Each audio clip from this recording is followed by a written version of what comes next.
स्तर पर अपने संबोधन से हम सबका मार्गदर्शन करें, अपने संबोधन से हम सबको प्रेरित करें। माननीय प्रधानमंत्री महोदय।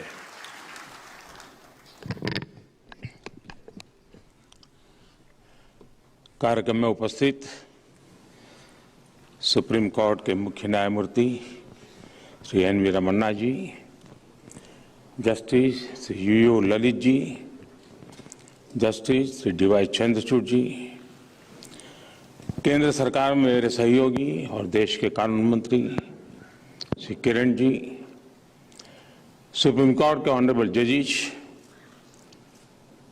हमारे साथी राज्य मंत्री श्रीमान SP. Baghel ji, high court के ऑनरेबल जजेस, डिस्ट्रिक्ट लीगल सर्विसेज अथॉरिटी के चेयरमैन और सेक्रेटरीज, सभी सम्माननीय अतिथिगण, देवी और सज्जनों, भारत की न्याय व्यवस्था का नेतृत्व कर रहे आप सभी के बीच आना हमेशा एक सुखद अनुभव होता है, लेकिन बोलना जरा कठिन होता है।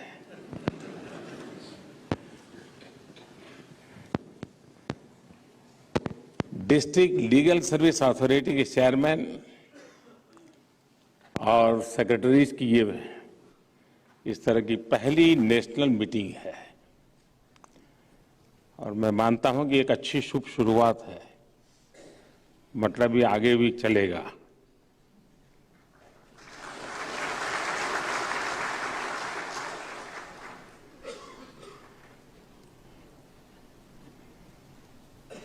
आपने इस तरह के आयोजन के लिए जो समय चुना है, ये समय भी सटीक भी है और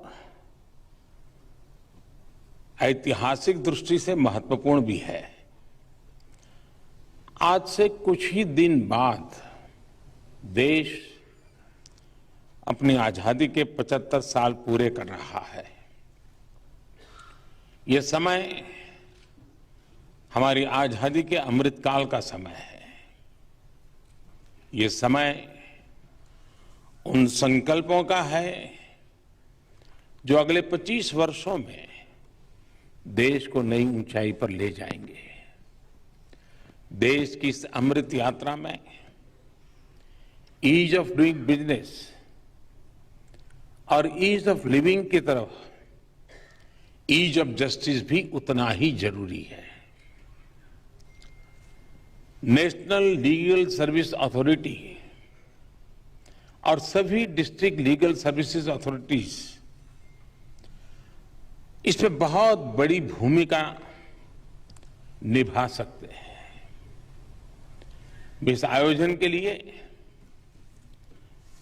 विशेष करके ललित जी को और आप सबको बहुत बहुत बधाई भी देता हूं, बहुत बहुत शुभकामनाएं देता हूं।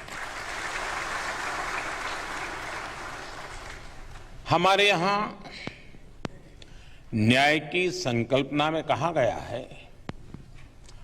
अंगेन गात्रम नयने वक्त्रम न्यायेन राज्यम लवणेन भोज्यम, अर्थात जैसे विभिन्न अंगों से शरीर की, आंखों से चेहरे की और नमक से खाने की सार्थकता पूरी होती है, वैसे ही देश के लिए न्याय भी उतना ही महत्वपूर्ण है। आप सब यहां संविधान के एक्सपर्ट्स और जानकार हैं। हमारे संविधान का आर्टिकल 39A, जो कि directive principle of state policy के अंतर्गत आता है, उसने लीगल एड को बहुत प्राथमिकता दी है।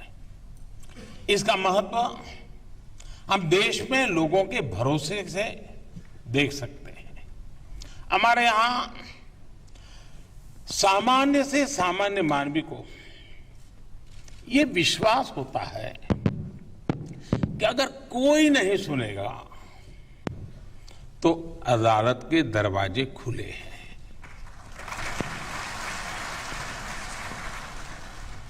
न्याय का ये भरोसा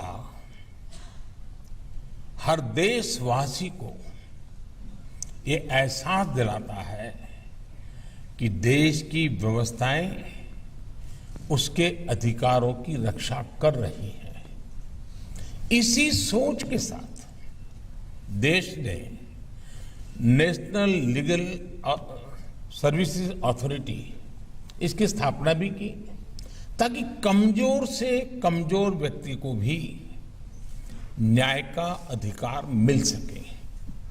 विशेष रूप से हमारी डिस्ट्रिक्ट लीगल सर्विस अथॉरिटीज हमारे लीगल एड सिस्टम के बिल्डिंग ब्लॉक्स की तरह है।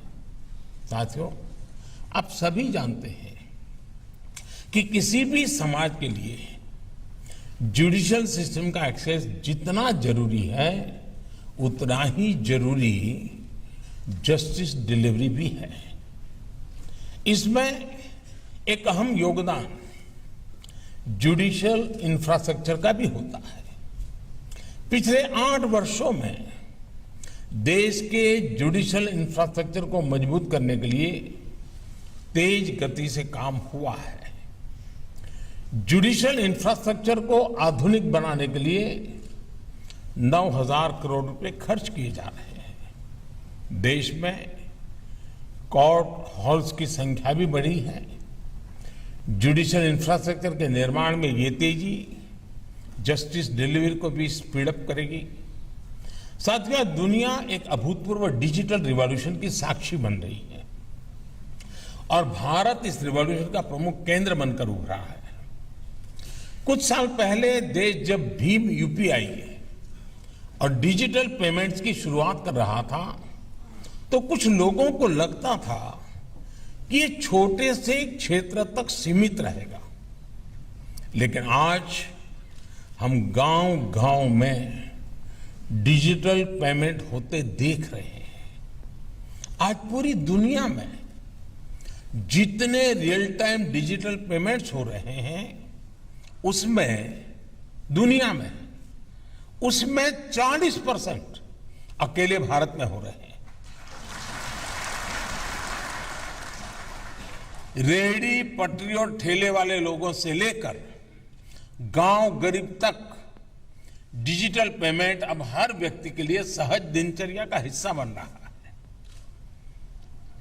जब देश में इनोवेशन और एडेप्टेशन की इतनी स्वाभाविक क्षमता हो तो जस्टिस डिलीवरी में टेक्नोलॉजी के इस्तेमाल के लिए इससे बेहतर समय नहीं हो सकता है। मुझे खुशी है कि सुप्रीम कोर्ट के निर्देशन में देश की न्याय व्यवस्था इस दिशा में तेजी से आगे बढ़ रही है। ई कोर्ट मिशन के तहत देश में वर्चुअल कोर्ट शुरू की जा रही है। ट्रैफिक वायोलेशन जैसे अपराधों के लिए 24 घंटे चलने वाली कोर्ट से काम करना शुरू कर दिया है। लोगों की सुविधा के लिए कोर्ट्स में वीडियो कॉन्फ्रेंसिंग इंफ्रास्ट्रक्चर का विस्तार भी किया जा रहा है। मुझे बताया गया है कि देश में डिस्ट्रिक्ट कोर्ट्स में अब तक 1 करोड़ से ज्यादा केसेस की सुनवाई वीडियो कॉन्फ्रेंसिंग के जरिए हो चुकी है। करीब करीब 60 लाख केस हाई कोर्ट्स और सुप्रीम कोर्ट में भी सुने गए हैं।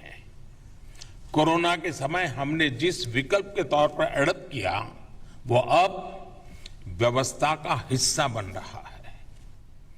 ये इस बात का प्रमाण है कि हमारी न्याय व्यवस्था न्याय के प्राचीन भारतीय मूल्यों के लिए भी प्रतिबद्ध है और 21वीं सदी की रियलिटीज के साथ मैच करने के लिए भी तैयार है। इसका श्रेय आप सभी महानुभावों को जाता है। मैं आप सभी के इस प्रयासों की सराहना करता हूं। साथियों, सामान्य मानवीय तक जस्टिस डिलीवरी के लिए नेशनल लीगल सर्विस अथॉरिटी और सभी डिस्ट्रिक्ट लीगल सर्विस अथॉरिटीज को भी टेक्नोलॉजी की इस ताकत का अधिक से अधिक इस्तेमाल करना होगा। एक आम नागरिक संविधान में अपने अधिकारों से परिचित हो, अपने कर्तव्यों से परिचित हो, उसे अपने संविधान और संवैधानिक संरचनाओं की जानकारी हो, रूल्स और रेमेडीज इसकी जानकारी हो। इसमें भी टेक्नोलॉजी एक बड़ी भूमिका निभा सकती है। पिछले साल आदरणीय राष्ट्रपति जी ने लीगल लिटरेसी और अवेयरनेस के लिए पान इंडिया आउटरीच कैंपेन लॉन्च किया था। इसमें डिस्ट्रिक्ट लीगल सर्विस अथॉरिटीज ने बहुत बड़ी भूमिका निभाई थी। इसके पहले 2017 में pro bono legal service program भी लॉन्च किया गया था। इसमें मोबाइल और वेब एप्स के जरिए लीगल सर्विसेज को आम लोगों के लिए एक्सपांड किया गया था। इस तरह के प्रयासों में अभी अथॉरिटीज एक कदम और आगे बढ़कर नेक्स्ट जेन टेक्नोलॉजीज का इस्तेमाल करेगी तो जनता का और हित होगा। साथियों, आजादी के 75 साल का ये समय हमारे लिए कर्तव्य काल का समय है। हमें ऐसे सभी क्षेत्रों पर काम करना होगा जो अभी तक उपेक्षित रहे हैं। देश में अंडर ट्रायल कैदियों से जुड़े मानवीय विषय पर सुप्रीम कोर्ट द्वारा पहले भी कई बार संवेदनशीलता दिखाई गई है।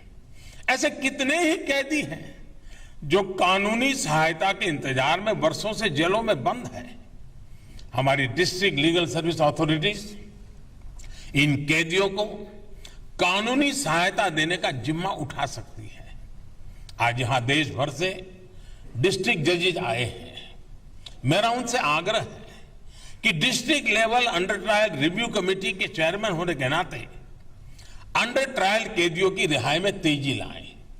वैसे मुझे बताया गया है कि नालसा ने इस दिशा में कैंपेन भी शुरू कर दिया है। मैं इसके लिए आपको बधाई देता हूं, आप सबको बधाई देता हूं और अपेक्षा करता हूं कि आप लीगल एड के जरिए इस अभियान को सफल बनाएंगे। मैं बार काउंसिल से भी आग्रह करूंगा कि इस अभियान से ज्यादा लॉयर्स को जुड़ने के लिए प्रेरित करें। साथियों, मुझे आशा है हम सभी के प्रयास इस अमृतकाल में देश के संकल्पों को नई दिशा देंगे। इसी विश्वास के साथ मुझे आपके बीच आने का अवसर मिला, इसके लिए भी मैं आप सबका धन्यवाद करता हूं और मुझे विश्वास है कि 2 दिन का ये आपका मंथन जिन अपेक्षाओं और आशाओं के साथ इतना बड़ा समारोह हो रहा है उतने ही बड़े परिणाम लाएगा। इसी अपेक्षा के साथ बहुत बहुत धन्यवाद।